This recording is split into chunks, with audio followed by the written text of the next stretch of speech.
Bismillahirrahmanirrahim. Assalamualaikum warahmatullahi wabarakatuh. Alhamdulillahirabbil alamin. Wassalatu wassalamu ala Rasulillah Sayyidina Muhammadin wa ala alihi wa ashabihi wa man walah.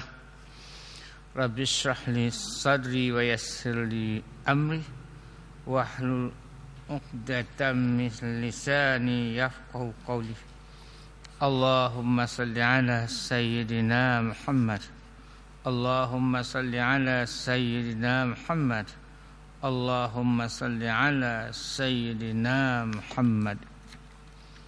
Insyaallah kita akan teruskan lagi pembacaan kitab Panduan Bersuci dan Bersolat bagi Pesakit, iaitu pada pagi ini kalau nak dikirakan, iaitu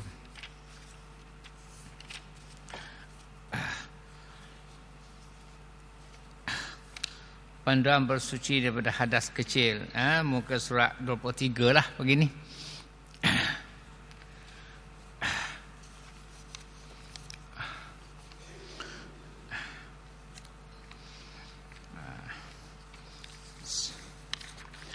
Sebelum daripada itu, kita tahu bahawasanya panduan bersuci, sebelum daripada itu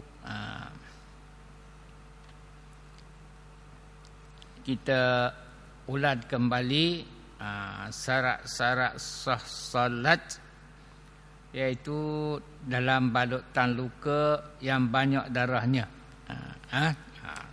iaitu balutan luka yang banyak darahnya dalam mazhab Syafi'i. Tak apalah, saya ulang saja.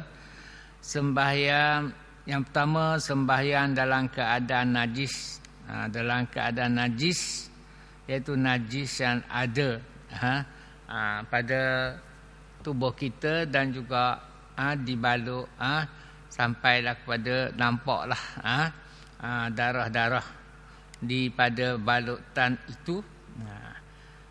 Jadi sembahyang itu perlu diulang kembali dalam mazhab kita. Sembahyang wajib disembahyangkan, tapi perlu bila sihat perlu diulangkan kembali. Kedua, dalam keadaan berhadas kecil atau besar dan tak ada orang pula nak tolong ambil wuduk, umpamanya lah dalam keadaan berhadas kecil, kita orang sakit lah, kita sakit duduk di hospital, sakit di hospital, jadi kita sampai masa waktu solat dah, sampai nak habis waktu dah, kita kena solat jugalah, tak payahlah nak tunggu orang walaupun tak ada wuduk, tak boleh nak ambil wuduk, sakit terbaring atas katil waktu itu. Dan sebabnya tengah hari tak ada lawatan, tak ada yang datang melawat, tak ada yang datang menunggu, maknanya kita terbaring dalam keadaan berhadas kecil lah, maknanya tak ada orang nak pulun ambil wuduk, maka kita wajib kena sembahyang wajib tetap kena sembahyang, dan solatnya kena ulang kembali juga. Bersembahyang dalam keadaan tidak berwuduk, sebagai menghormati waktu, kita kena sembahyang. Tak ada orang nak tolong ambil wuduk kita terguling di atas katil ni, umpamanya di hospital, maka sembahyang menghormati waktu dan solatnya kena diulang kembali. Solatnya kena diulang kembali. Yang ketiga, tidak mampu menutup aurat. Tidak mampu menutup aurat. Umpamanya biasanya orang lelaki cukup, orang perempuan ni dia kata, maknanya katalah selimut hospital tu dia tutup kaki, bahagian kepala tak tertutup. Kalau tutup bahagian kepala, bahagian kaki tidak tertutup juga. Itu maksudnya tidak mampu untuk aurat, solat sah dan tidak perlu diulang. Solat sah dan tidak perlu diulang. Yang keempat, tidak mampu menghadap kiblat. Tidak mampu menghadap kiblat. Umpama atas katil hospital jugalah. Kita terpaksalah mengikut katil. Maknanya solat kita sah, tapi perlu diulang. Jadi hak yang perlu diulangnya iaitu 3 lah. Dalam keadaan najis. Iaitu maksud najis bukan berak kecing kita, baluk tan tu. Tubuh kita berbaluk luka yang besar. Jadi najis adalah pada baluk tan itu, pada tubuh kita pun, di bawah baluk tan pun memang ada darah, sama ada darah cair ataupun darah dah kering. Dan begitu jugalah di baluk tannya. Maka sembahyang wajib disembahyangkan, maka solat itu perlu diulang kembali. Hak darah ni. Yang kedua pula, yang perlu diulang kembali dalam keadaan berhadas kecil. Artinya kita tak dapat nak ambil wuduk dan tidak ada orang pun nak tolong ambil wuduk pada kita, sedangkan kita terbaring di atas katil juga, maka solat perlu terpaksalah sembahyang. Solat wajib bersolat, maka terpaksalah bersembahyang dengan keadaan, dengan ketiadaan wuduk. Dan solat ini perlu diulang juga apabila kita sihat nanti. Yang ketiga, tidak mampu menghadap kiblat. Tidak mampu menghadap kiblat. Kita terbaring atas katil, katil hospital, bergantunglah kedudukan katil. Tapi bila masuk sampai waktunya kita wajib sembahyang, maka sembahyanglah kita. Umpamanya wuduk ada, anak ada tunggu, tolong ambil wuduk pakai spray apa, memang mak tak boleh nak bawa atas kursi roda pun tak boleh. Dan nak sembahyang, memang hospital tak boleh nak pusing katil, nak edor, nak menghadap kiblat. Maka sembahyanglah kita dengan tidak menghadap kiblat. Sembahyang itu juga sah dan perlu diulang. Dan 3 kali. Yang tak perlu diulang hanya 1 saja, tak mampu menutup aurat. Tak mampu menutup aurat. Umpama katakanlah cadar katil hospital tu pendek sikit, kita masuk kaki, tarik sampai dekat tekuk saja, kata orang puan. Jadi ataupun tutup kepala, kaki pula tak lindung. Sembahyang wajib sembahyang, maka sah sembahyang itu dan tidak perlu diulang. Tidak perlu diulang, 1 saja.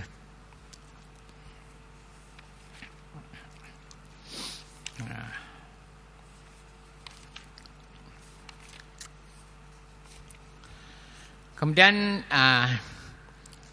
kita ulang sedikit lagi apa yang telah saya katakan pada minggu lepas, iaitu kata Ibnu Umar tentang wuduk. Tentang wuduk. Tentang wuduk, asalnya la tuqbalu salatun bi ghairi tuhurin. Artinya tidak diterima salat dengan ketiadaan wuduk lah. Dengan ketiadaan wuduk. Sebab itulah kak sembahyang terpaksa mesti sembahyang walaupun dengan ketiadaan wuduk, tetapi solat itu hendaklah diulang. Bila sah hendaklah diulang. Kelebihan bersuci ini kelebihan wuduk lah. Wuduk itu bersuci mengangkat hadas kecil. Iza tawadda'al abdul muslimu.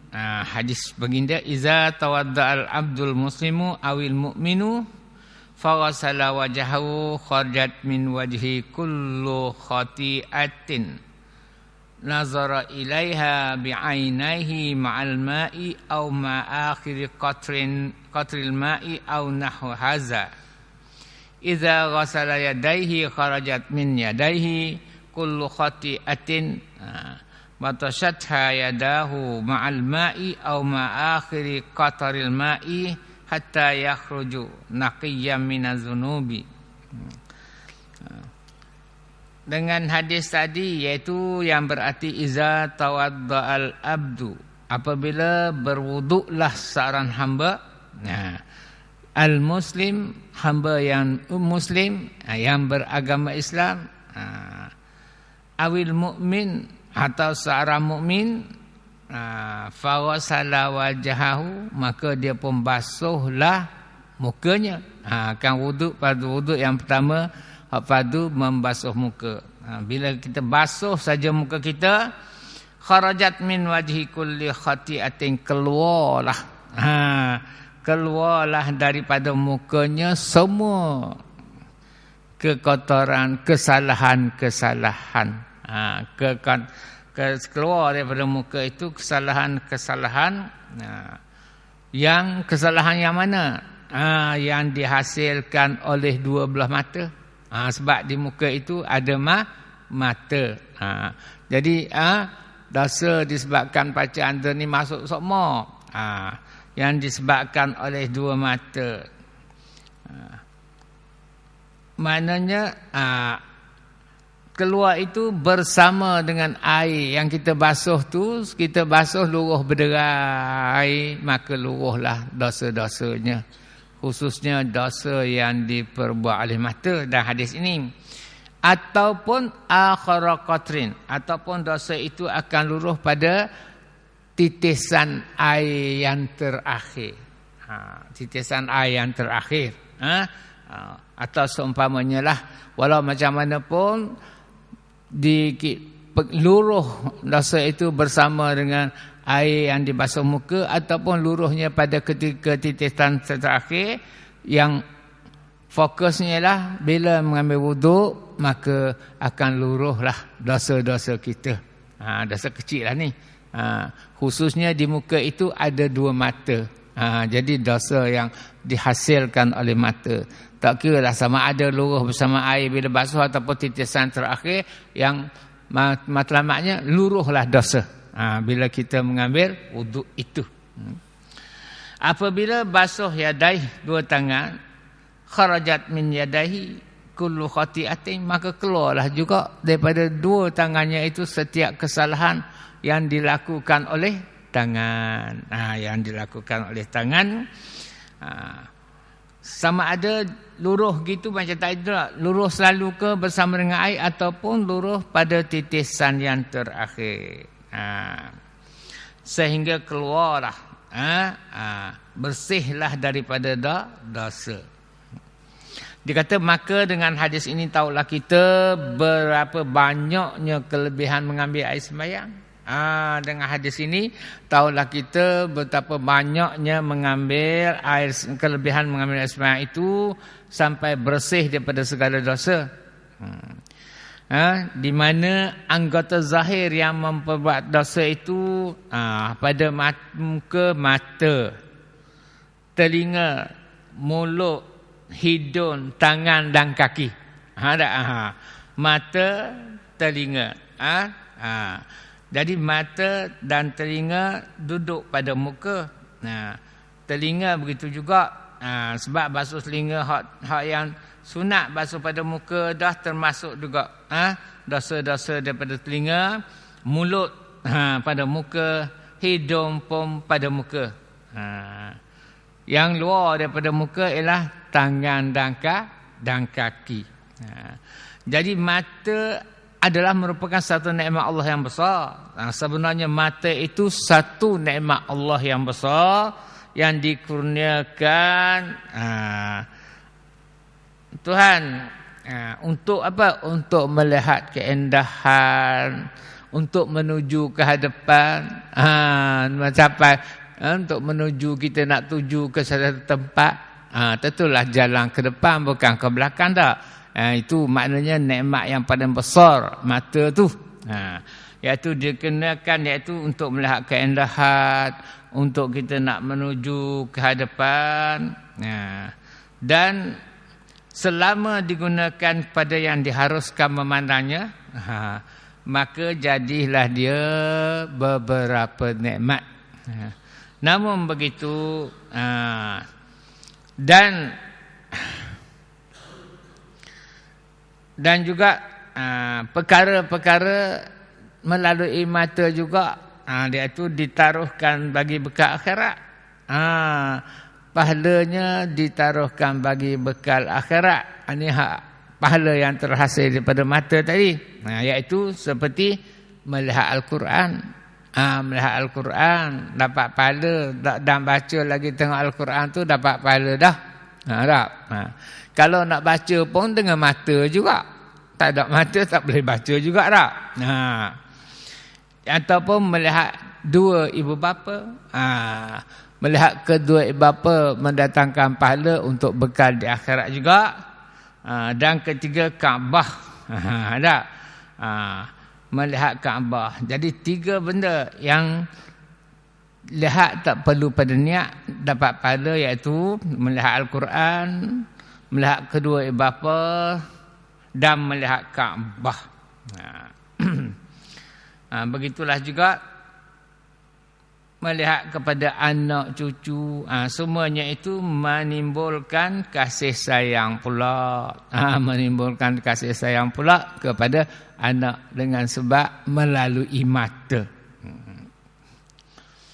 Dan dengan mata lah juga terpandang kepada yang diharamkan. Terpandang kepada yang diharamkan Allah, iaitu dihapuskan dia dengan air sembahyang lah. Dosa yang dibawa oleh mata, terpandang oleh mata itu terhapus dengan dengan air sembahyang. Seperti terpandang perempuan ajnabi lah. Kita ni terpandang pada perempuan yang halal nikah dengan kita. Ni benda tak boleh lari. Terpandang aurat lelaki, iaitu sama lelaki ni kita pakai seluar pendek je, duduk dalam rumah. Sedangkan aurat lelaki dengan lelaki luar daripada sembahyang ke seluruh tubuh juga.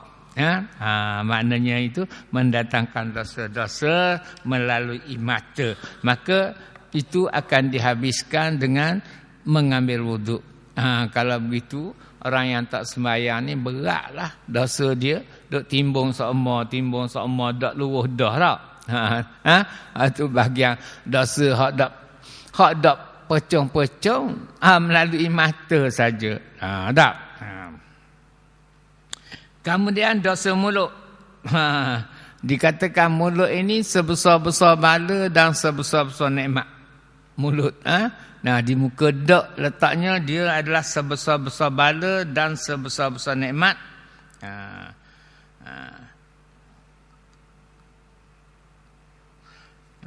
Kenapa sebesar-besar bala? Sebab dengan gerakan yang sedikit saja. Dengan gerakan yang sedikit saja boleh datang dosa. Umpamanya mengupak. Kalau mengupak tu memanglah dak kuat. Kadang-kadang nak bisik. Tak. Dia kadang kuat ni pergi marah. Pergi marah tak. Kalau ngupak ni buka mulut sikit saja. Sok-sek. Tak boleh orang dengar. Sorak mu tak seroyak kat orang. Ataupun mengacung. Mengacung gitu juga. Dan memaki. Semuanya itu dosa-dosa yang keluar daripada mulut. Hidung, iaitu bagaimana dosa-dosa itu masuk melalui hidung, iaitu umpamanya bau-bauan. Tak?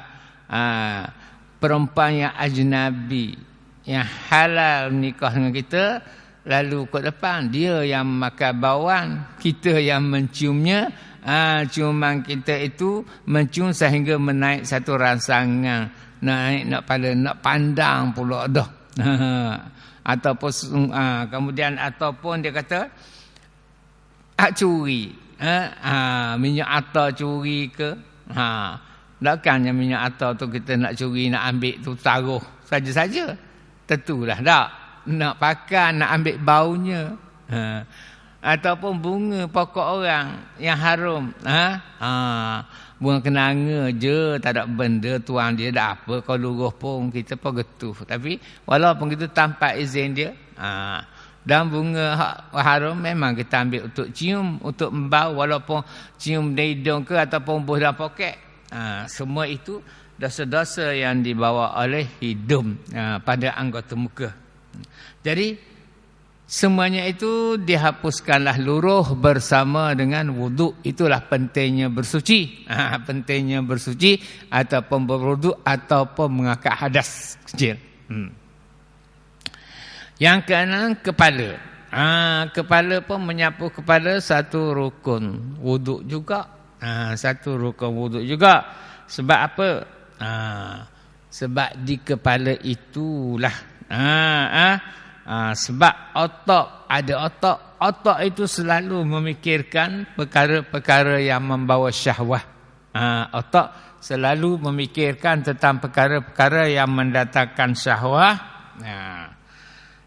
Hawa nafsu yang haram, memikirkan bagaimana pula bagaimana cara nak menipu. Otak juga tukang fikir. Tak. Bagaimana untuk mendapatkan duit yang haram. Sebab itu kepala, menyapu kepala salah satu daripada anggota wuduk. Tak.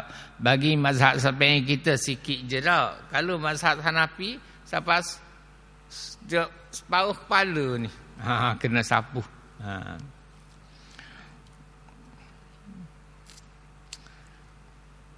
Kemudian dosa kaki. Kaki. Lagi anggota wuduk kaki. Kaki banyak membawa dosa. Kerana kakilah menyebabkan tuannya boleh sampai kepada sesuatu yang hendak dicapai anggota lain. Nak pergi ambil hak orang. Nak pergi tapa orang ke. Dengan sebab kaki yang bawa. Nak pergi hak dak molek pun kakilah. Yang membawanya. Mana kerana itulah anggota wudu itu merupakan anggota banyak yang mendatangkan dosa. Di samping dia merupakan nikmat Allah. Dan kalau tak ada kaki, kita nak datang ke mana? Ke masjid, nak datang lagu mana? Sembahyang berjemaah, nak datang lagu mana? Tempat pengajaran tak? Dengan kaki juga. Tapi di sebalik tempat kemolekan, tempat huduh pun kaki juga yang bawa. Jadi itulah maknanya besarnya wuduk. Besarnya wuduk sehingga kan dia kata tidak terima solat itu dengan tidak ada wuduk, dengan tidak bersuci. Artinya dengan bersuci pada hadas kecil lah, dengan tidak ada wuduk. Dan wuduk dikatakan sebagai miftahus solah, merupakan kunci kepada sembahyang. Sembahyang tak ada berwuduk, tak jadi juga, tak terbuka juga. Okey.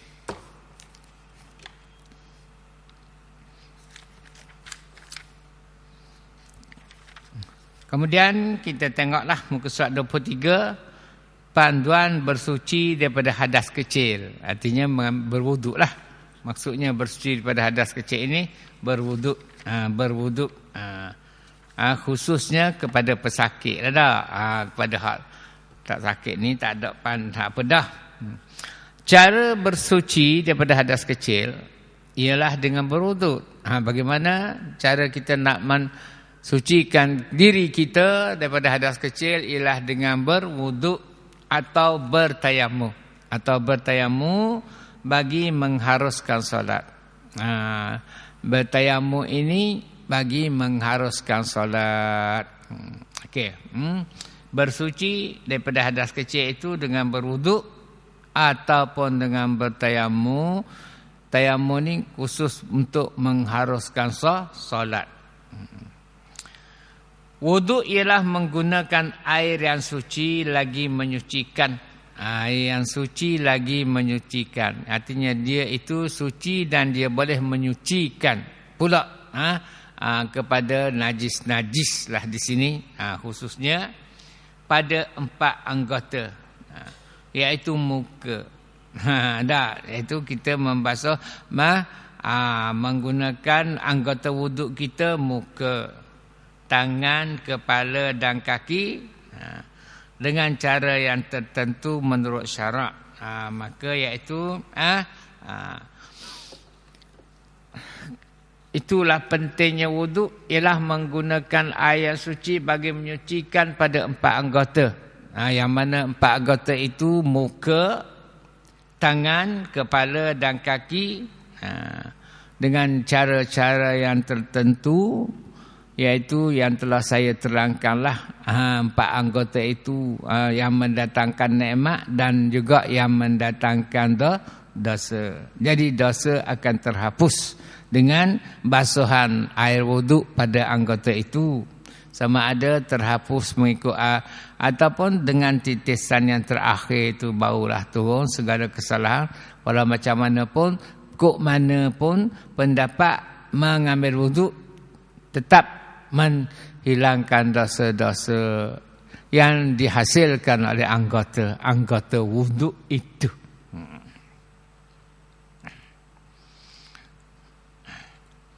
Panduan berwuduk. Cara berwuduk. Yang pertama, membasuh muka. Ini kepada pesakit lah ni. Kepada pesakit. Pada kita ni tak payah nak belajar dah lah. Ni kepada pesakit. Tak. Yang pertama, cara berwuduk membasuh muka, semburkan air pada tapak tangan. Kita ni, orang nak tolong ambil wuduk ni kepada orang sakit. Semburkan air pada tapak tangan. Tapak tangan orang yang sihat nak tolong ambil wuduk lah. Sehingga kelihatan bertakung. Sehingga air itu kelihatan bertakung dalam tapak tangan. Selepas bertakung, langkah kedua, kemudian mengalir dan meratakan air ke seluruh bahagian muka, disertai oleh niat. Bila kita pembantu ni letak air ke muka, maka si sakit tuan punya badan itu hendaklah berniat. Dialah yang berniat. Sahaja aku mengambil wuduk kerana Allah Subhanahu Wa Taala. Niat dia kita tolong saja, tapi dia tak boleh nak niat dulu sebelum daripada air itu terjatuh ke muka macam kita tak. Macam kita jugalah. Niat ni sambil air itu jatuh pada muka. Dan begitulah juga si sakit itu, bila air itu jatuh saja ke muka, dia pun hendaklah berniat. Hendaklah berniat.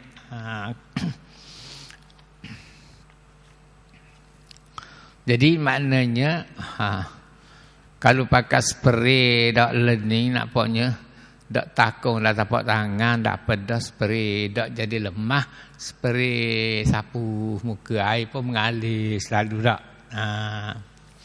Maknanya. Kemudian yang kedua, membasuh tangan. Bagaimana? Langkah yang pertama, semburkan air pada tapak tangan sehingga kelihatan bertakung. Air dalam tapak tangan tu. Setelah air bertakung dalam tapak tangan, langkah kedua, mengalir dan mengatakan air pada seluruh anggota tangan dari hujung jari hingga hujung siku. Dari hujung jari hingga hujung siku. Nampaknya dicurah pada jari dahulu. Barulah sampai ke siku. Kalau kita ambil di paik ni, siku dulu turun ke jari. Tak. Jadi maknanya begitulah dalam istilahnya, dengan pakai spray learning tu, tak apa, tak takung air pun terus saja spray pada tangan, daripada siku sampai ke jari, atas dan bawah. Langkah ketiga, basuh dari sebelah belakang dengan basahan dari hujung jari. Jadi setelah air ada dalam tapak tangan, mengalir dan meratakan air kepada seluruh anggota tangan dari hujung jari kepada hujung siku. Kemudian belah depan, belah belakang tangan pula basuh dari sebelah belakang dengan basahan dari hujung jari juga. Dengan basahan daripada dia mula basuh rata belah depan ni dulu. Rata belah depan ni dulu. Kemudian barulah pusing sebelah belakang rata daripada siku sampai ke hujung jari. Maknanya taklah pakai kok depan saja. Kok depan gosok. Gosok gitu kok depan. Sebab dia ni air yang mengalirnya hak yang spray itu. Jadi kok belakang tak kena lagi, tak mengalir lagi. Maka lepas pada kok depan pusing pula lah. Spray daripada siku ke hujung jari pula, barulah meratai bahagian anggota tangan itu di sebelah depan dan di sebelah belakang. Jadi maknanya kalau hatta pun maknanya katakanlah zaman dulu tak pakai kendi tak. Pakai kendi kalau jihu kok depan saja. Tak yakin juga habis ke kok belakang rata tak. Tu dia kata biar dua belah tu kena air belakang kok depan. Setelah rata air kok depan maka jiruh pula kok siku bahagian belakang pula. Daripada siku sampai ke hujung jari. Barulah yakin anggota tangan itu hadapan dan belakang semuanya dilalui oleh air, semuanya terbasuh oleh air.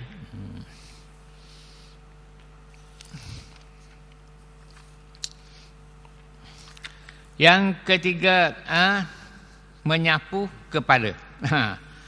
Pertama basuh muka, kedua dua anggota tangan, ketiga sapu kepala. Okey. Bahagian basuh pada wuduk itu memanglah 6. Tak adanya pada perbuatan tak nampak niat dan tertib. Tak. Jadi yang ketiga dia tu menyapu kepala. Begitu jugalah langkah pertama, semburkan air pada tapak tangan sehingga kelihatan sedikit bertakung. Kemudian selepas itu langkah keduanya, setelah air bertakun dalam tapak tangan, sapukan air pada bahagian kepala. Mana-mana bahagian kepala lah. Sapukan air pada bahagian kepala. Kemudian membasuh kaki. Okey. Iaitu semburkan air pada kedua-dua anggota kaki pesakit dari atas buku lali ke bawah hingga ke hujung jari. Ke atas dulu, ke depan dulu. Sembur daripada atas buku lali sampailah kepada hujung jari. Kemudian langkah kedua pula, mengalir dan meratakan air pula dari atas buku lali ke bawah hingga ke hujung jari pesakit. Iaitu ke bawah pula.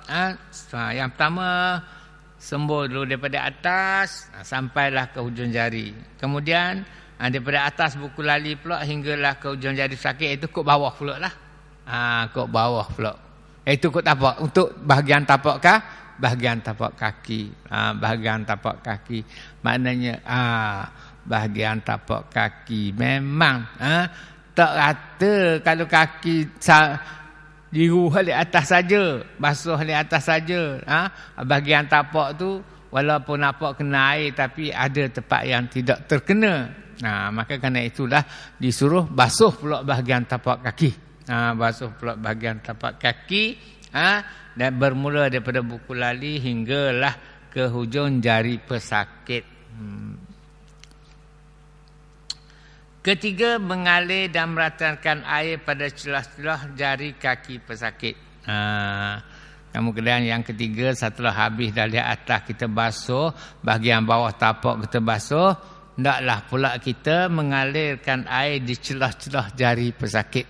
Spray di celah jari dia lagi.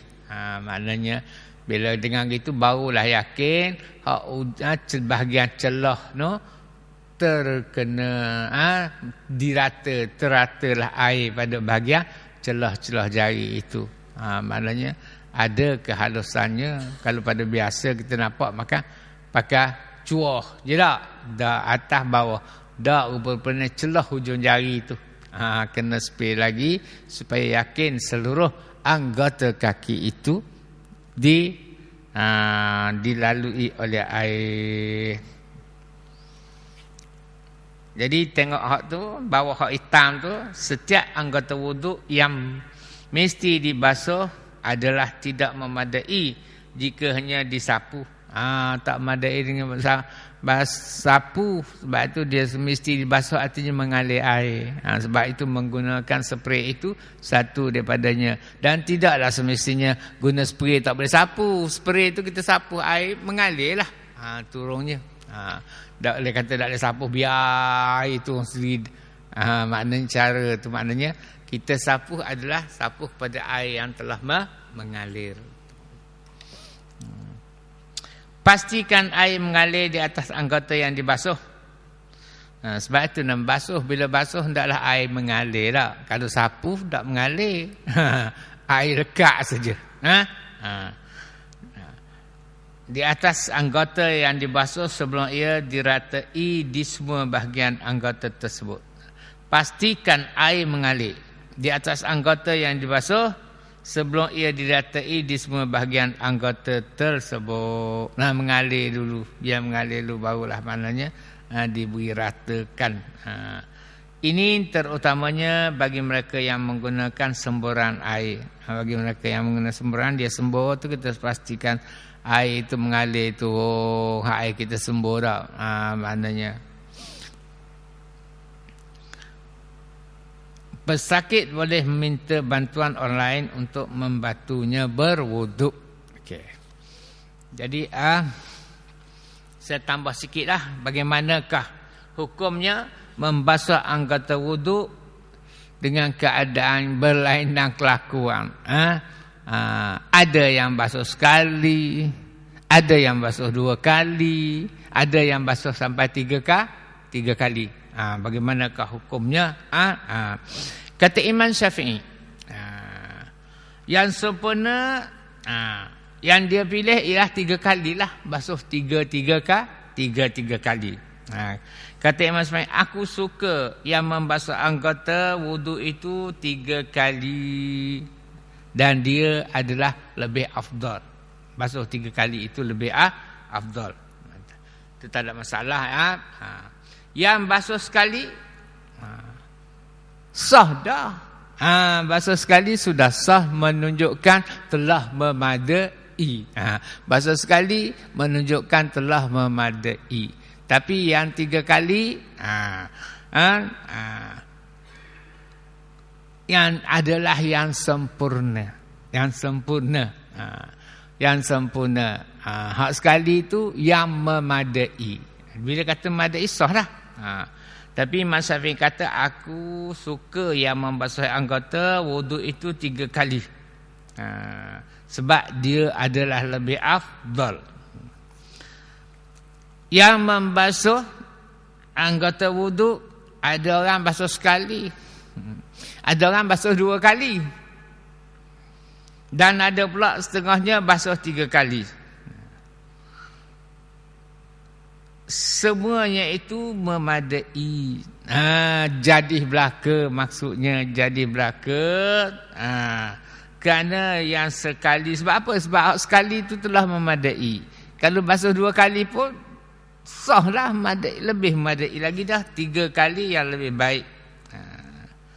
Yang lebih dah, kemudian dia kata maknanya, ataupun macam mana? Muka basuh 3 kali, tangan basuh 2 kali, kepala sapu sekali, kaki basuh 2 kali, basuh sekali pula.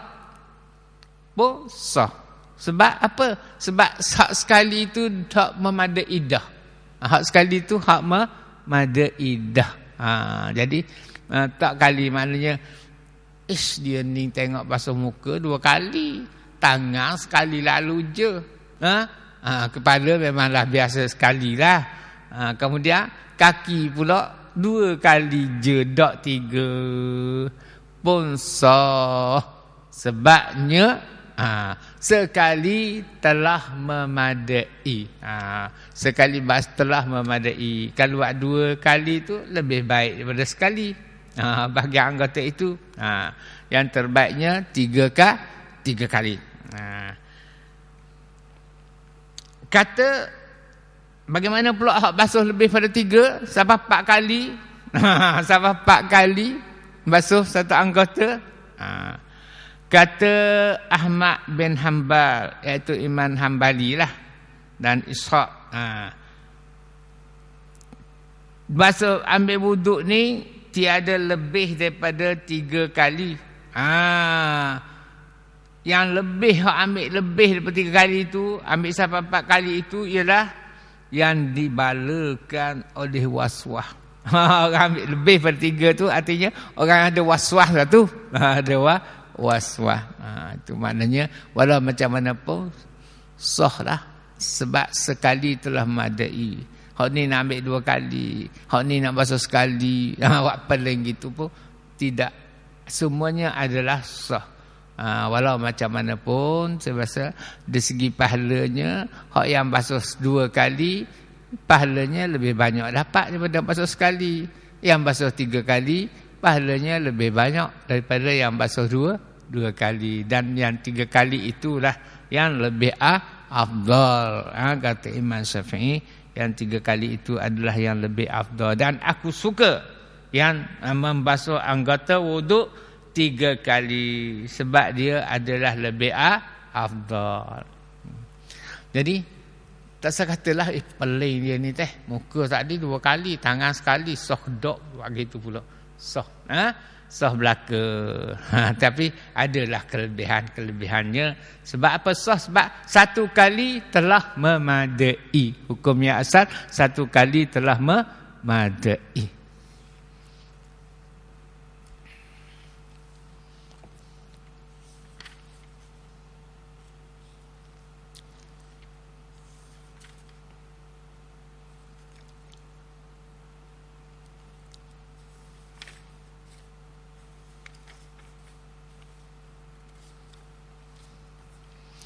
Okey, kita berpindah pada muka surat 27.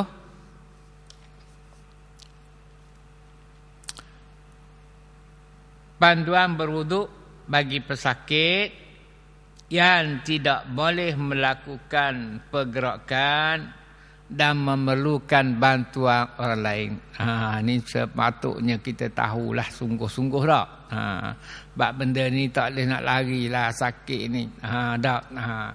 Jadi panduan berwuduk bagi pesakit yang tidak boleh melakukan pergerakan dan memerlukan bantuan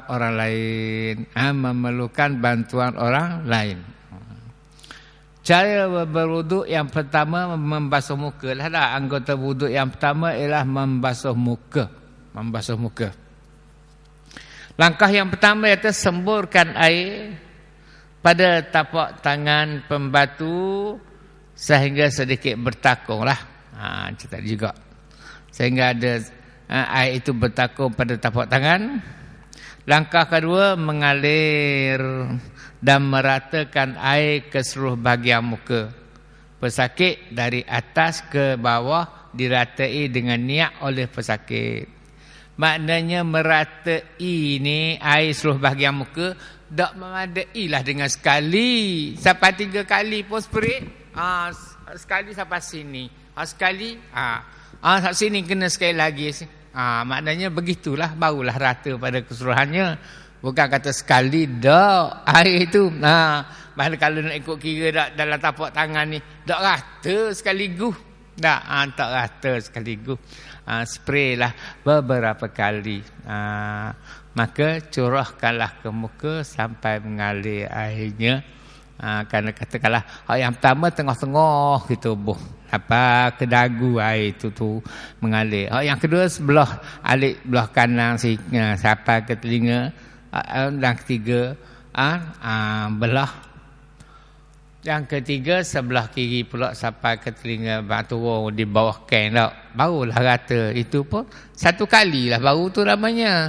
Tak apa dah lah orang sakit dah yang buat lah.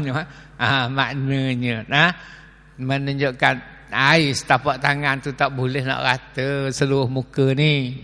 Tak boleh nak rata. Kenalah buat beberapa kali lah air itu supaya mengalir pada keseluruhan muka.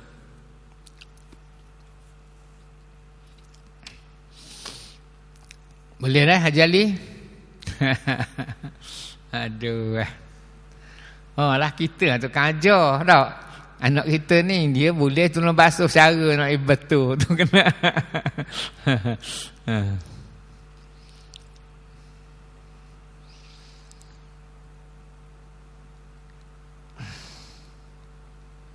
Jadi yang niatnya sakitlah kita orang sakit ni. Mula dia letak air tu niatlah. Tak. Kalau air sampai ke hidung baru kita niat jadi, tapi kena ulang lagi lah atas ni bahagian ni. Barulah dikira sekali. Sebab sekejap ni baru masuk niat dah. Alik atas walaupun basah dah dikira tak mada lagi lah. Tak jadi lagi hak tu alik atas tu kena kena ulang lagi lah. Kemudian membasuh tangan. Lepas pada muka membasuh tangan. Semburkan air terus pada kawasan tangan pesakit hingga mengalir. Tangan dia dah apa dah buah atas tangan pun sembur terus. Sembur terus. Tangan dia macam saya kata tadi lah. Pertama sembur kat alis sebelah depan ni. Ada. Sampai habis. Kemudian ketiga sembur kat belakang siku pula. Barulah yakin seluruh anggota tangan itu dibasuh dengan air yang mengalir pada anggota tangan. Kalau rasa sini tak kena sikit lagi, spray lagi. Spray lagi lah. Sebab dia tak ada upaya. Kita yang hidup ni lah mesti tahu betul-betul. Mesti tahu betul-betul. Sini tak rasa tak kena sikit lagi. Spray lagi lah. Begitulah.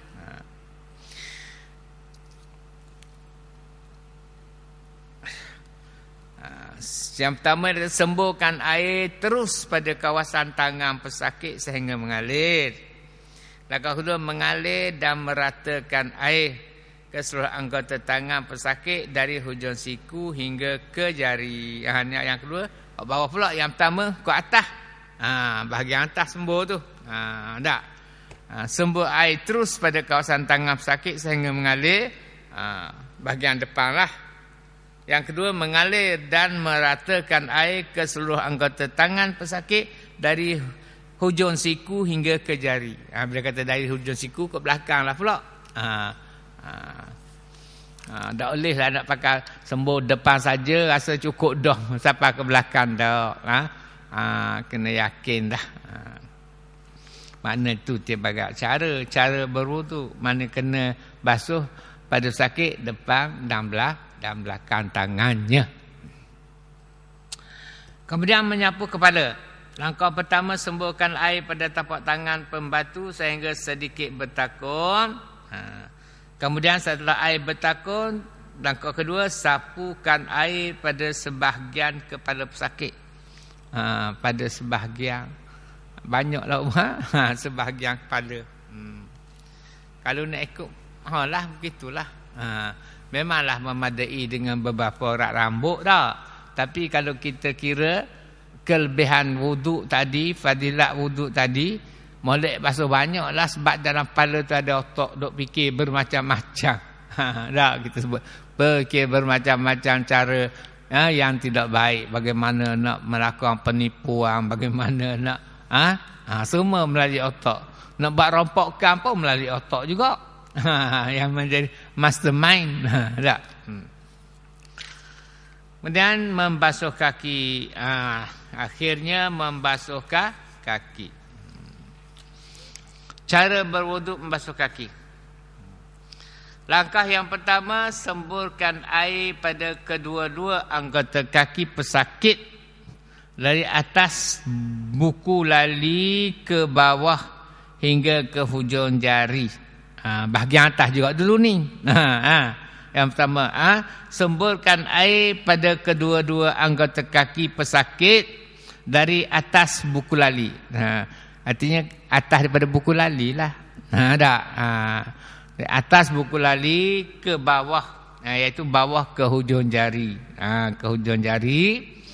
Kemudian langkah kedua, mengalir dan meratakan air dari atas buku lali ke bawah hingga ke hujung jari pesakit. Ini bawah kaki pula.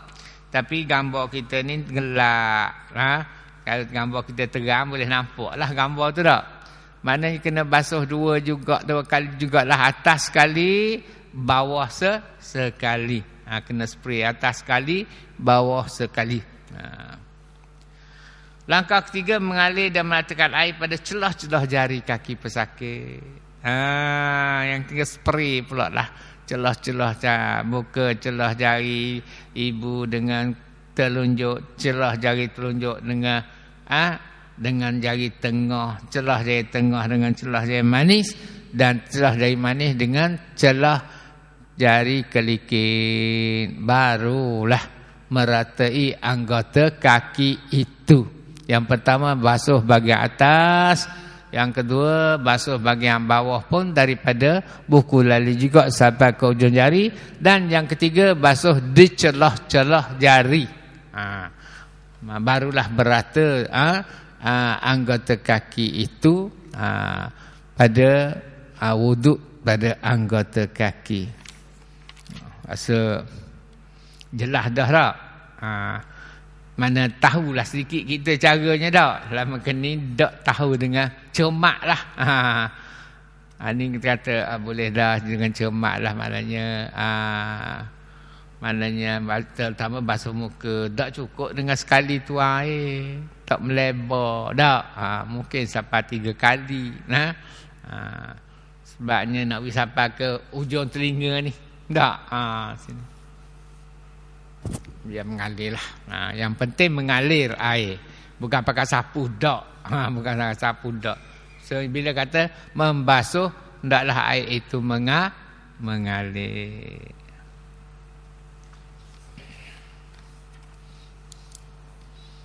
Ini 1 bulan dah. 1 bulan 4. Kedua. 2. Belakang tu. Tak marah aku. 2 belakang.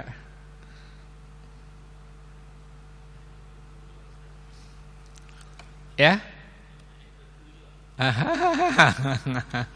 Aduh.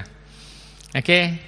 Jadi oleh kerana bulan Rejab ini, di antara fadilat dan kelebihan bulan Rejab, Rasulullah diisrakan dan dimi'rajkan. Rasulullah diisra' dan dimi'rajkan. Isra' ialah berjalan daripada Masjidil Haram ke Masjidil Aqsa, manakala mi'raj daripada Masjidil Aqsa hinggalah kepada Sidratul Muntaha.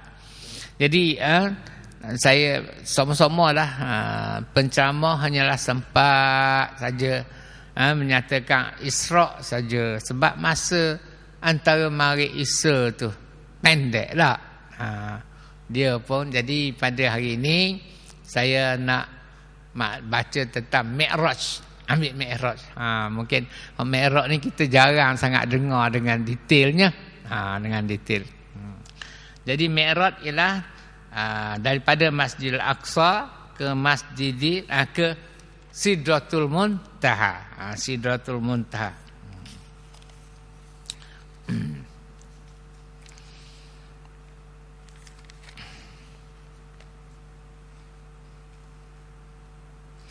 Apabila baginda berisra' daripada Makkah, Masjidil Haram ke Masjidil Aqsa dengan menaiki Buraq, dan katanya Buraq itu adalah Buraq yang ditunggang oleh Nabi Ibrahim daripada kampungnya ke Mekah jugalah untuk tempat Siti Hajar ditinggalkan. Barak tu jugalah dikatakan. Jadi kemudian baginda Isra' ni dibantu ataupun diiringi oleh malaikat Jibril dan malaikat Mikail. Malaikat Jibril dan malaikat Mikail, iaitu malaikat Jibril di sebelah kiri, malaikat Mikail malaikat Jibril di sebelah kanan dan malaikat Mikail di sebelah kiri. Dipandu.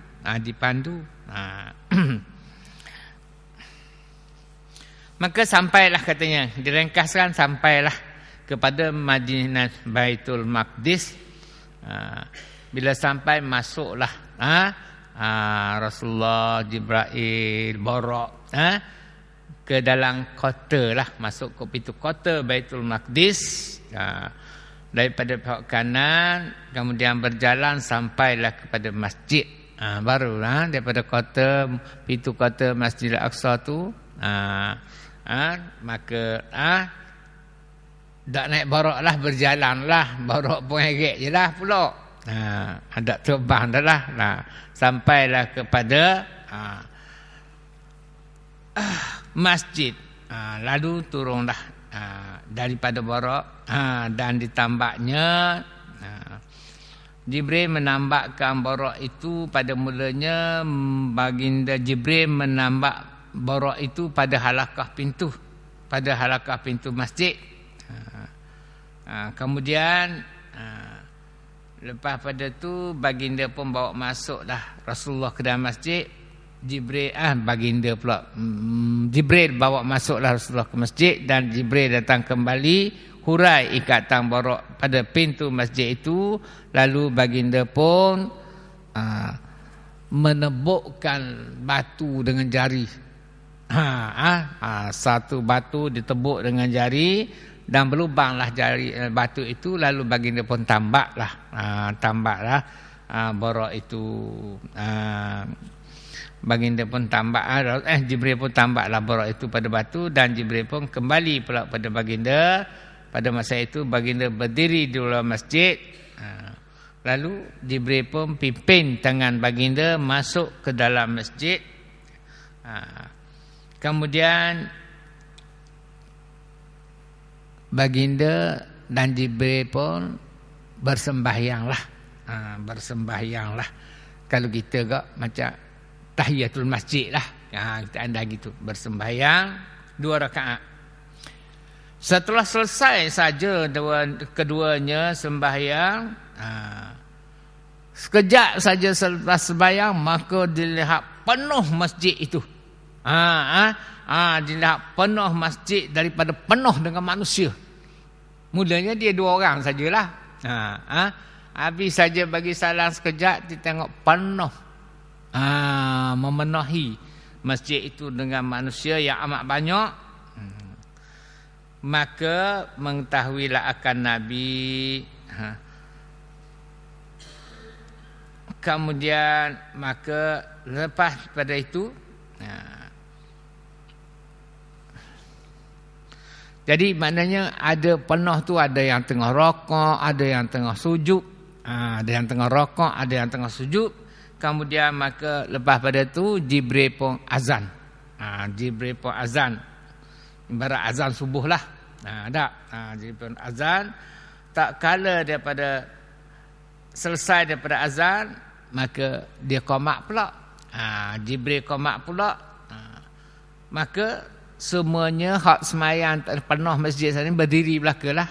Berdiri menunggu siapakah yang akan jadi iman pada sembahyang ini.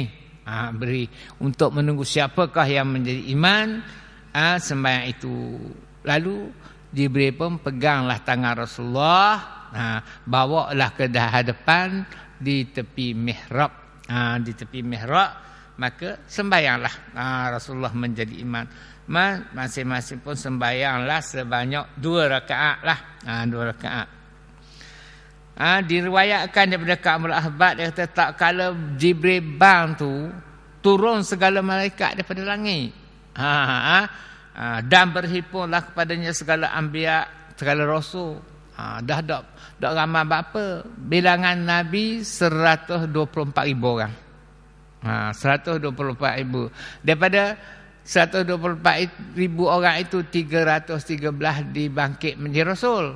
Bangkit menjadi rasul.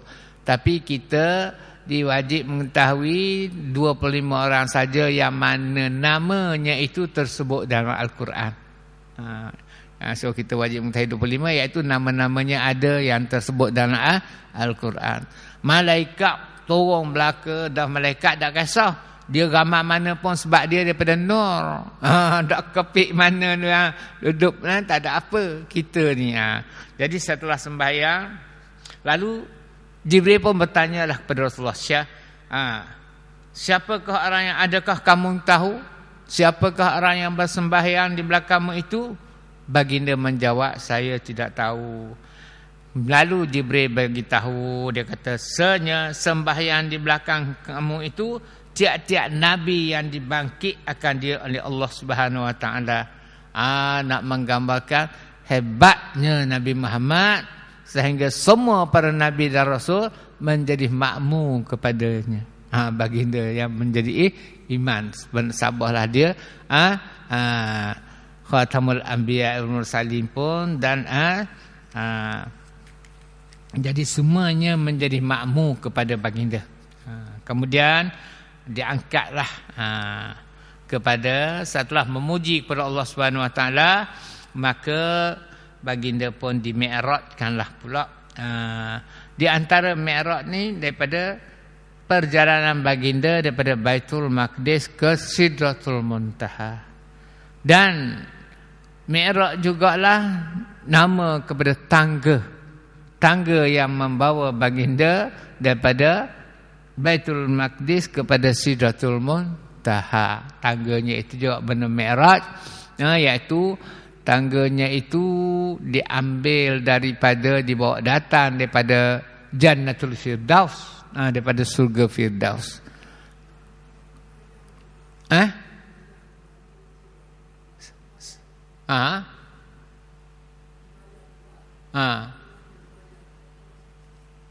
Semayang tak terima lagi tak? Hak terima tu untuk difardukan kepada Nabi Muhammad dan umatnya. Maknanya sebelum difardukan tu kan, di Mekah ni Jibril aja dah bagi dia sembahyang 2 rakaat. Sembahyang celah-celah batu tengah-tengah padang, tak boleh sembahyang belan-belan nusuk lah. Masa tu mana Rasulullah sembahyang dah, diajar dah oleh Jibril, tapi dengan nusuk-nusuk lah. Begitulah juga para sahabat yang awal memeluk Islam pun bersembahyang lah, 2 rakaat. Tak lagi lah, mana sekali sembahyang tu 2 rakaat saja. 2 rakaat saja. Tidaklah ditentukan zuhur berapa rakaat apa, tak lagi. Dikatakan pada masa mulanya baginda sembahyang hanyalah 3 kali saja sehari, dengan secara sembunyi-sembunyi. Setiap solat itu dengan 2 rakaat. Kemudian dikata barak itu, barak tangga tu, yang benar barak tu memanglah barang syurga, comel lah. Maknanya satu anak tangga daripada perak, satu anak tangga daripada emas, dan tiang dia pula tu bertatahkan pula dengan permata dan mutiara. Tak boleh nak lawang lah.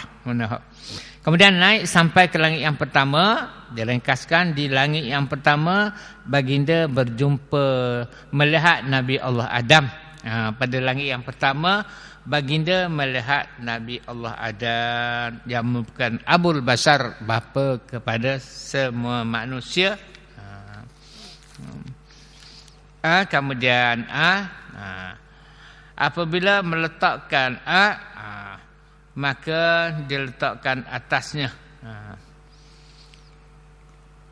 dan diletakkan atasnya, iaitu didatangkanlah dalam dengan pada Nabi Adam itu segala roh-roh, arwah-arwah anak cucunya, daripada dia, daripada anak Adam sampailah kepada dunia kiamat.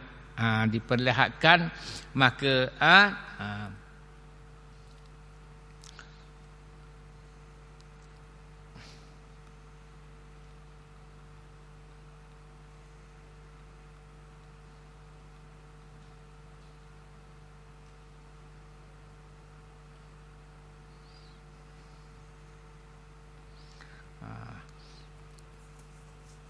Maka pada Nabi Adam itu pada pihak kanannya satu perhimpunan yang hitam, pada tak, yang hitam, dan pintu yang keluar di sebelah kanan itu terdapatnya satu perhimpunan yang besar hitam, dan terdapat satu pintu.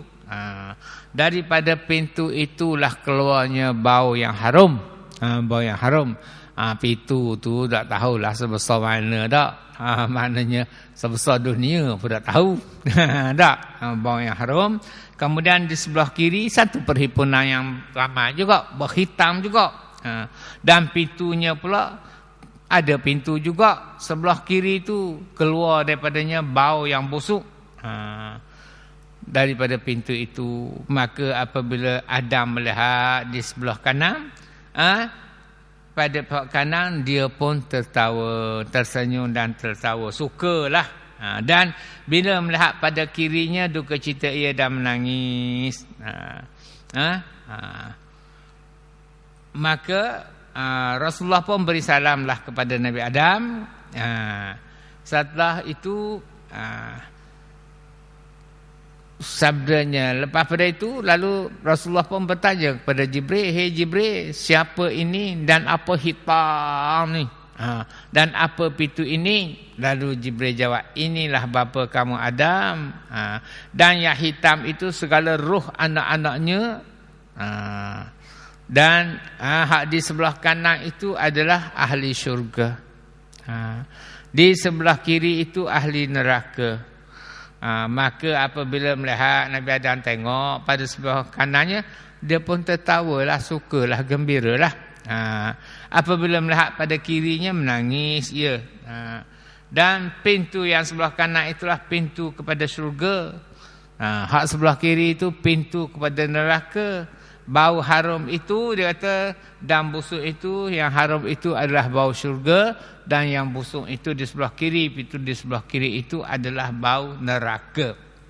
Kemudian berjalanlah, kemudian naiklah pula pada tangga yang kedua. Jadi di tangga yang kedua, Nabi masuk pada tangga yang pada langit yang kedua. Tiba-tiba dia berjumpa dengan dua orang bersaudara, iaitu Nabi Isa dan Nabi Yahya bin Zakaria. Nabi Isa dan Nabi Yahya bin Zakaria. Kita tahulah bahawasanya ibu Nabi Isa dibela, Siti Maryam dibela oleh Nabi Zakaria. Nabi Zakaria dan Yahya itu anak Nabi Zakaria. Jadi seolah-olahnya macam Siti Maryam dengan Nabi Zakaria Yahya tadi tak. Nabi Zakaria macam adik-beradik akak lah kalau nak kira. Tapi Maryam lebih tua daripada Yahya. Kemudiannya kita ringkaskan pada langit yang ketiga, Rasulullah berjumpa dengan Nabi Yusuf. Setelah itu memberi salam, baginda memberi salam, mereka pun ucaplah selamat salam wahai saudara yang soleh dan Nabi yang soleh. Begitulah setiap orang Nabi.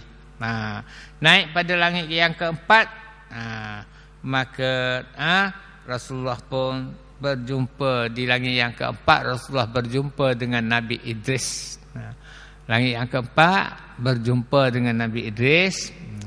Kemudian pada langit yang kelima, bawa pula pada langit yang kelima, Rasulullah berjumpa pula di langit yang kelima, berjumpa dengan Nabi Harun. Nabi Harun ni abang kepada Nabi Musa. Dia dengan dua dah bergandingnya berdakwah di zaman Firaun. Abang kepada Nabi Musa. Dan dia kata, kemudian naik lagi pada langit yang keenam. Di langit yang keenam inilah baginda berjumpa dengan Nabi Musa. Baginda berjumpa dengan Nabi Musa. Lalu dalam perjumpaan dengan Nabi Musa ini, adalah pula sedikit ceritanya. Jibril kata, siapa ini? Rasulullah tanya. Nah, dia inilah Jibril. Kata Jibril, inilah Musa dan kaumnya. Tetapi ramanya Rasulullah tengok ramanya kaum Nabi Musa. Lalu Jibril kata, cobalah kamu lenggak ke atas, wahai Muhammad. Coba kamu lenggak ke atas. Maka Rasulullah pun akaklah kepalanya lenggak ke atas. Tiba-tiba Rasulullah melihat satu perhimpunan yang banyak menutup seluruh tepi langit. Sampai seluruh tepi langit semua ditutup oleh satu perhimpunan yang besar itu. Lalu dikatalah, terdengarlah pihak suara daripada pihak Allah Subhanahu Wa Taala, malaikat yang menyuarakannya. Orang inilah makna inilah sekalian umat Tuhan hamba. Inilah sekalian umat Tuhan hamba, dan daripada sekalian ini 70,000 masuk surga dengan tiada hisap. 70,000 sikit sangatlah umat Nabi Muhammad dah. Sampai dunia kiamat. Tapi dengan tiada hisap 70,000. 70,000 dengan tiada hisab. Lalu kemudian setelah memberi salam kepada Nabi Musa, lalu Nabi Musa pun berkatalah, Nabi Musa berkata, manusia ataupun umatku menyangka bahawa aku ini adalah manusia yang terlebih mulia di sisi Allah. Kata Nabi Musa, umat aku menyangka bahawasanya akulah manusia yang termulia sekali di sisi Allah, tetapi kamulah yang terlebih mulia di sisi Allah daripada aku. Sebab apa tu, Bani Israel kan dia tak ambuh terima bangsa lain je Nabi dah. Sebab itulah dia tak nak terima Nabi Muhammad. Jadi dia kata Nabi Musa lah manusia yang terlebih mulia di sisi Allah Subhanahu Wa Taala. Pada hakikatnya Nabi Musa kamu lah yang terlebih mulia di sisi Allah Subhanahu Wa Taala. Lepas pada tu Nabi Isa pun menangis. Nabi Musa pun menangis. Lalu Rasulullah pun kata kepada Nabi Musa, apa yang menyebabkan kamu menangis? Apakah yang menyebabkan kamu menangis? Nabi Musa jawab, aku menangis atas barang yang luput akan daku. Barang yang hilang ke, yang luput yang hilang ke, yang tak dapat aku milik ke, daripada pahala, daripada pahala yang hilang, yang daripada yang aku tak dapat milik. Bahawasanya kamu, Nabi Musa kata, anak ini kamu dibangkitkan kemudian daripada aku.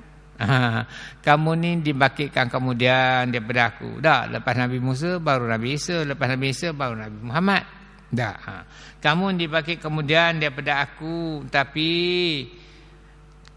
kamu dan umat kamu masuk surga terlebih banyak daripada umatku. Kamu, tapi dia kata,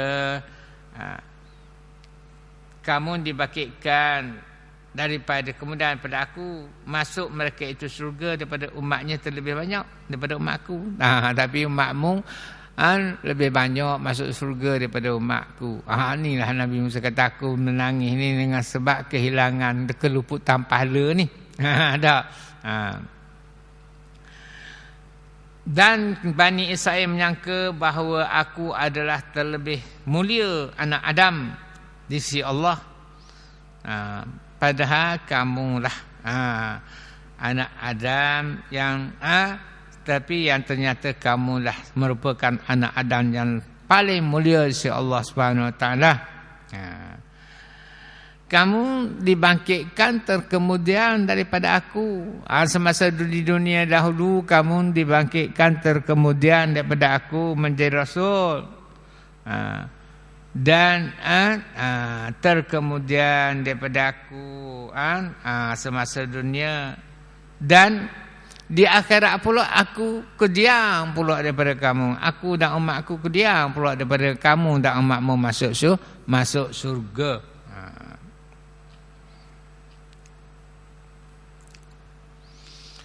Kemudian naiklah pula baginda kepada langit yang ketujuh.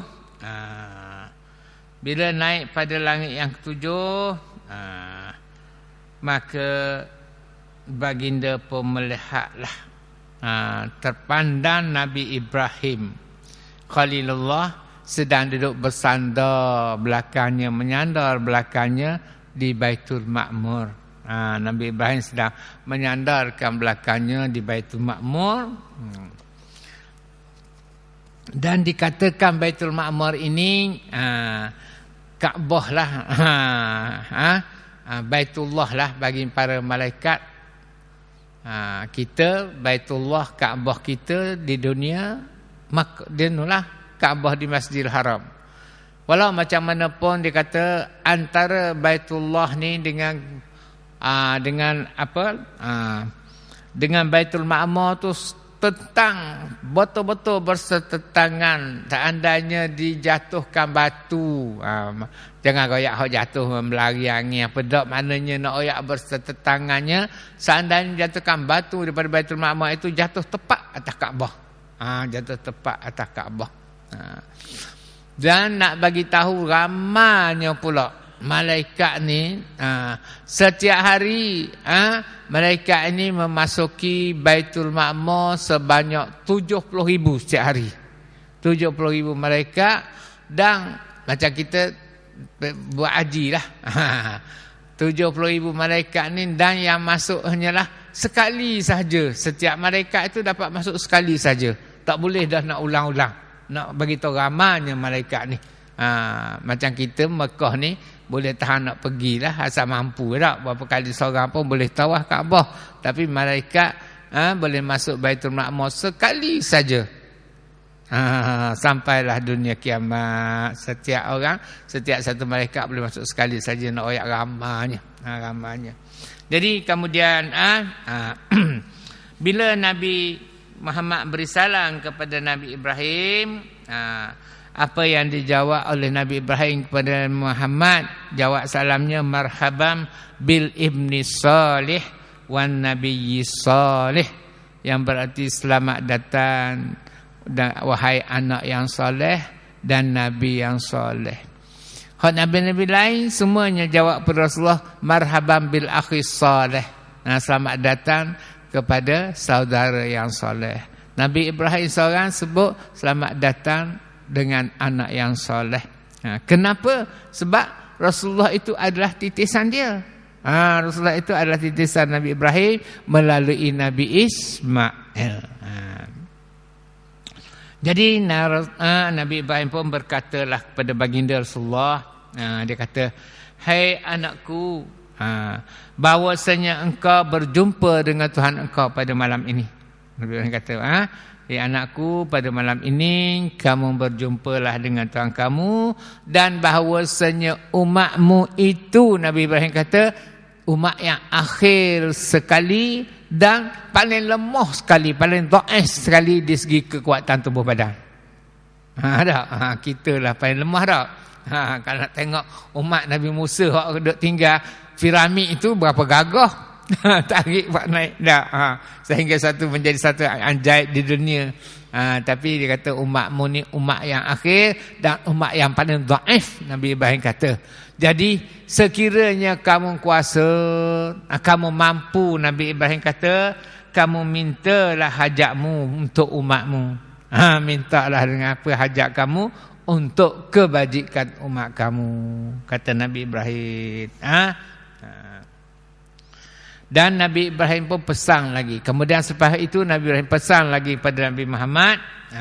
Hei Muhammad, Nabi Ibrahim kata, suruh olehmu akan umatmu membanyakkan bertanam akan tanaman syurga. Nabi Ibrahim pesan kepada Nabi Muhammad, suruh olehmu akan umatmu membanyak bertanam tanaman syurga. Kerana bahawasanya surga itu tanahnya sangat baik. Tanahnya sangat baik, sangat subur. Tanam banyak mana pun tak akan mati pokok yang ditanam itu. Dan tanahnya sangat luas. Banyak mana pun mak kamu tanam teluh. Tak teluh luahnya. Taman syurga itu. Maka lalu Rasulullah pun bertanya kepada Nabi Ibrahim. Apa itu tanaman syurga? Rasulullah tanya, apa itu tanaman syurga? Lalu Nabi Ibrahim pun menjawablah, la haula wa la quwwata illa billah. La haula wa la quwwata illa billah. Nabi Ibrahim pesan supaya Nabi Muhammad suruhlah umatnya berzikir banyak-banyak dengan la haula wa la quwwata illa billah, kerana ia merupakan tanaman syurga. Dan satu riwayat ada pula mengatakan, Nabi Ibrahim kata, "Hei Muhammad, sampaikan salamku akan umatmu dan khabarkan kepada mereka bahawasanya surga itu baik tanahnya, tawa airnya, dan bahawasanya tanamannya itu 5 kalimah." Tanaman surga itu 5 kalimah. Riwayat mata, iaitu subhanallah walhamdulillah wala ilaha illallah wallahu akbar wala haula wala quwwata illa billahil aliyyil azim. Subhanallah walhamdulillah wala ilaha illallah wallahu akbar wala haula wala quwwata illa billahil aliyyil azim. La haula wala quwwata illa billahil azim. 5 kalimah. Maknanya kalau kita ambil berzikir dengan subhanallah walhamdulillah wala ilaha illallah wallahu akbar wala haula wala quwata illa billahil azim, dah merakumi dah yang pertama tu hak Nabi Ibrahim kata, tanaman surga itu ialah la haula wala quwata illa billah. Tapi dalam satu riwayat lain Nabi Ibrahim kata tanaman surga itu adalah 5 kalimah. Subhanallah walhamdulillah wala ilaha illallah wallahu akbar wala haula wala quwata illa billahil azim. Merakumi di situ. Walau macam mana pun semuanya adalah betul. Semuanya adalah betul.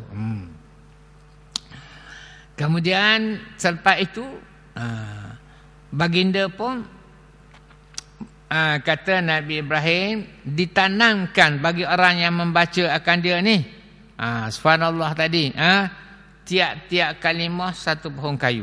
Artinya tadi 5 kalimah sekali baca dapat 5 pokok kayu dalam syurga kepada kita di dalam syurga. Dan habis. Kemudian baginda pun terlihat pula lah ada beberapa kaum, beberapa puak manusia duduk mereka itu, di mana muka satu puak itu putih bersih. Dia dah zaman dulu tidak nak ibarat macam apa, ibarat putihnya seperti kertas. Seperti kertas putihnya, seperti kertas yang putih. Dan ada pula sebelahnya lagi satu kaum yang padanya mukanya itu berwarna. Berwarna bukan kata calo merah budak. Macam kita lah. Kulit berwarna. Kelabu. Dak lah putih bersih. Satu kaum tu putih bersih. Macam kertas andanya. Hak satu lagi ni kulitnya taklah putih bersih berwarna. Artinya cerah kulit. Kelabu. Macam mana? Gitulah. Tak putih bersih. Maka hak yang kelabu saat ni, hak muka berwarna yang kulit kelabu, tak cerah, tak sebersih, hak putih lesih saat ni, bangun, lalu masuk ia ke dalam sungai. Bangun dan masuk ia ke dalam sungai, kemudian keluar. Bila keluar, tengok, cerah dah sikit. Cerah dah sikit. Kemudian turun pula dalam sungai yang lain pula, masuk. Mandi dan sungai yang lain pula. Bila naik, kau cerah lagi. Kemudian turun pula dalam sungai yang ketiga. Bila naik, putih bersih, sama putih dah lah. Putih seperti apa, kita seperti kapas, seperti kertas lah, sama lah dengan orang putih asal tu.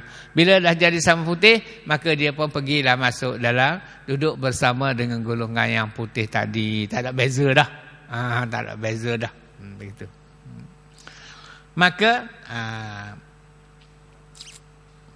lalu baginda pun bertanyalah, apa orang ini wahai Jibril, dan apa sungai ini? Apa orang ini dan apa sungai ini? Katanya baginda, Jibril pun jawablah kepada baginda, mereka hak kaum yang putih mukanya itu, asal tu putih ni. Mereka itu kaum yang tidak mencampurkan iman mereka itu dengan zulm. Artinya buat baik, tak buat dosa lah. Golongan yang tidak berbuat dosa, golongan yang iman, yang banyak beribadat, banyak kebajikan dan tidak buat dosa. Ni kita kata macam umpama para wali-wali lah. Tak? Kemudian ada pun yang ada padanya warna itu, sebelum daripada mandi itu, maka mereka itu kaum yang mencampurkan amal yang soleh. Bukan tak baik, orang baik juga, buat amal soleh juga, tetapi hak jahat pun buat juga. Amalan soleh buat, tak dalam ayat kejahatan dah, bahasa lama dah, apa sedap tu. Hak tak molek pun, tak baik pun dia buat juga. Tak baik pun buat je. Macam kebanyakan lah. Tak? Kebanyakan lah. Maka taubat mereka itu, mereka itu bertaubat. Taubat mereka itu kepada Allah dan taubatnya diterima. Taubatnya diterima atas mereka itu. Habis. Adapun sungai yang pertama, Jibril kata namanya Afullah, keampunan Allah. Sungai yang pertama Afullah, iaitu keampunan Allah. Dan yang keduanya namanya Nikmatullah, yang berarti Melayu nikmat Allah. Betul lah tak? Dapat keampunan dulu barulah mendapat nikmat. Tak? Dan yang ketiga, nama sungai yang ketiga namanya Wasaqahum Rabbuhum Syaraban Tahura. Wasaqahum Rabbuhum Syaraban Tahura. Dalam surah Al-Insan tu, duk mayang pagi Jumaat tu. Wasaqahum namanya, Wasaqahum Rabbuhum, dan Allah Ta'ala menjiruskan, memberi minum pada mereka dengan minuman yang suci. Minuman yang suci. Tak? Kemudian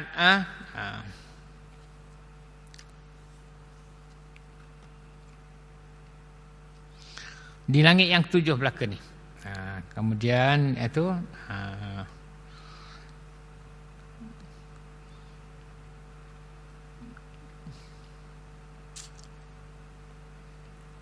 baginda pun melihat pula. Tiba-tiba iasanya maka dilihat akan Rasulullah diperlihatkan roh-roh segala umatnya pula pada suatu tempat. Dan dikatakan baginya, lalu dikatakan kepada baginda, inilah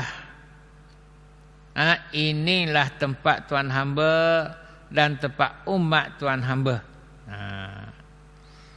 Maka tiba-tiba ianya bila kata terdengar suara lah, malaikat lah yang menyatakan dah daripada Allah SWT, inilah tempat Tuhan hamba dan tempat umat Tuhan hamba. Maka tiba-tiba golongan tadi, umat Nabi Muhammad itu terbahagi kepada dua bahagian pula, pecah dua pula. Satu bagi memakai kain putih, atas mereka itu pakai yang putih, putih bersih. Tadi mula tu muka putih bersih ni umat Muhammad ni pula. Satu bagi pakai kain yang putih, dan yang keduanya pakai yang kain yang kelabu. Yang kelabu. Kemudian masuklah ia dalam Baitul Ma'mur. Kemudian selepas pada itu, selepas lihat umat, dia melihat umatnya terbagi kedua, satu putih berbaju putih, satu golongan berbaju kelabu. Maka baginda pun masuklah di dalam Baitul Ma'mur. Masuklah ia dalam Baitul Ma'mur. Dan bila baginda masuk pula serta baginda mereka yang pakaian putih. Umat Muhammad berpakaian putih. Dan didenden akan yang satu yang lainnya. Hak yang kelabu tadi didendenkanlah, tak bagi masuk, tak masuk. Padahal walaupun kelabu, dia buat kebajikan juga, sembahyang. Dan orang yang sertanya daripada pihak mukmin, serta ahli keluarganya juga sembahyang. Maknanya bukan ada molek.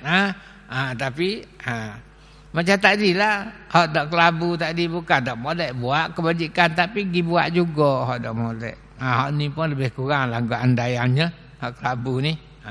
Bukannya tak molek semua, tak molek juga, buat kebajikan juga, tapi hak ada juga hak perbuatan yang tak molek dilakukannya. Kemudian setelah baginda keluar daripada Baitul Ma'mur, baginda pun dibawalah kepada baginda bekas air, 3 bekas air, iaitu lalu baginda pun memilihlah akan bekas ataupun gelas lah, kita kata piala yang berisi laban, iaitu berisi susu. Maka lalu Jibril pun katalah kepada baginda, berkata, Tuan telah memilih Tuan telah memilih akan hambaan, iaitu akan laban, maka membenarkan dia Jibril. Jibril pun benarlah, moleklah tu hak Rasulullah ambil tu, buat tu. Dan berkata, memilih Tuan hamba akan fitrah. Artinya Tuan hamba telah memilih minum yang asal semula jadi. Minum asal bagi kita kok susu lah, tak makan apa-apa. Isap peknya memang dengan susu lah. Minuman asal bagi kita dengan susu lah. Susu melalui tetek ibu kita.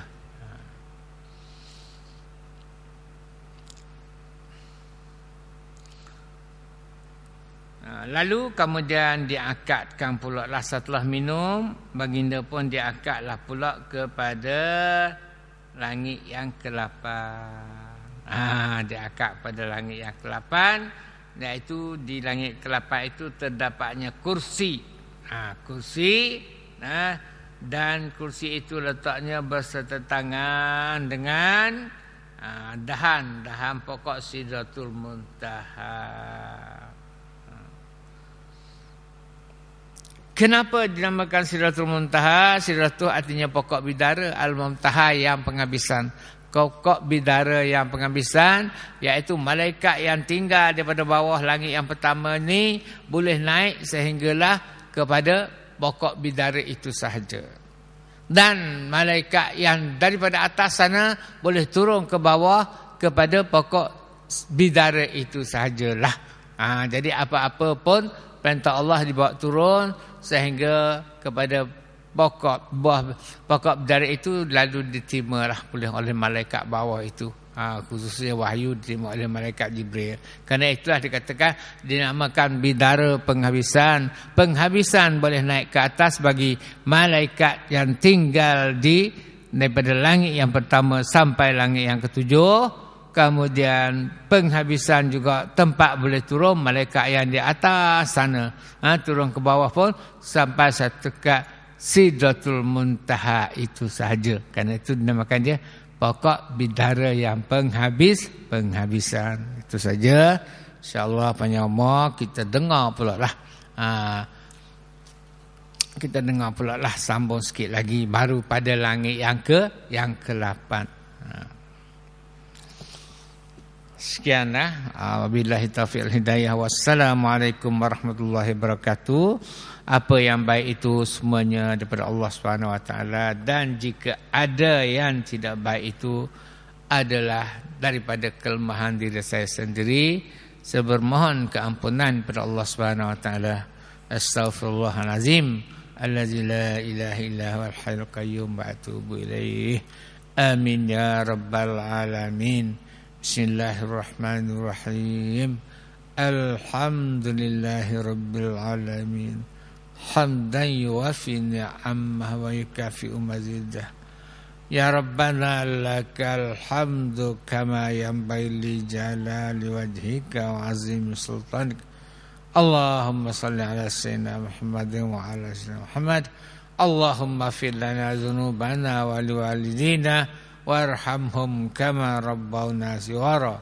Rabbana zalamna anfusana wa illam taghfir lana wa tarhamna lanakunanna minal khasirin. Rabbana taqabbal minna du'aana wa salatana wa siyamana wa qiyamana wa ruku'ana wa sujudana wa jami'a amalina innaka antas sami'ul alim wa tub alaina innaka antat tawwabur rahim. Wa sallallahu ala sayyidina Muhammadin wa ala alihi wa sallam. Walhamdulillahi rabbil alamin. Taqabbal